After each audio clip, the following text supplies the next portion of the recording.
the Broncos round out their regular season against the Storm tonight at Suncorp. And you know, for the last regular season game of the year, let's have a little fun. Welcome back to Broncos Jeopardy, and apologies to the audience for our previous segment. Naming capital cities wasn't supposed to involve any violence. Anyway, Reece Walsh, you have the board. Yes, I'll take responsible receptacles for 400. Okay, the answer is you drink from this. What is the question? Reece, what is a toilet? No. Gemat, whatever Ben Teo gives me.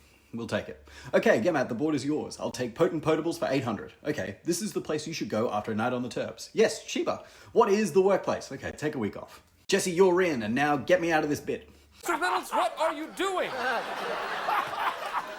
Yeah, I found this backstage. Oversized hat. It's funny. No, it's not.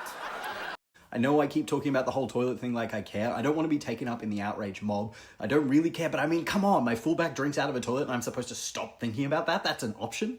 Anyway, Sheep is out of this game for disciplinary reasons, and hey, we've all worked hungover. I call that my entire 20s, so let he who was without sin throw the first stone. After you, whose last is doom, he's the worst known.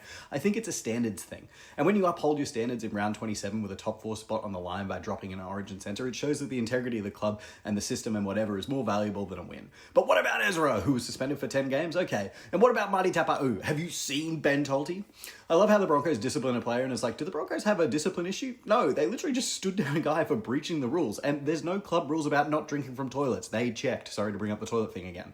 So, lineup changes are Mariner into centre and Arthur's on the wing, then Piakura starts in place of Jaden Hunt. Mariner into centre is a downgrade defensively because Sheba has been a brick wall this season. It does move him away from Xavier Coates, which is a matchup that he usually loses, and pits him against Grant Anderson in centre, and if they swap him and Karapani on defence, which I'm not sure they'll do, puts him up against Will Warbrick, which is also bad. I think they leave that job to Josiah, which is something I think he'll do as good a job as any on the roster could. Arthur's versus Coates I don't like, but very few teams have had an answer this season for the Storm kicking to Coates when they're 20 metres away from their own line. They just use the geometry of the field to bully teams into a matchup that they can't win, and that counts as cheating too. Generally, the Broncos don't do as well on attack or defence when the ball's 10 or 20 metres away from the line as they do when the ball's 40 or 50 or even 70 metres away from the try line. As that goes, stopping the best attacking team in the comp, which is bringing back its Dally M winning halfback. Hopefully good. This being the season finale, it's the final and most difficult test of where the defence is, and it's really a question of whether or not they're up for this game and how long they can hang with the Storm. They've shown elite defensive capability at times, not particularly recent times, but what do they have planned for when the Storm have had 2 quick play the balls in the middle of the field and now Ryan Pappenhausen is sprinting past both markers?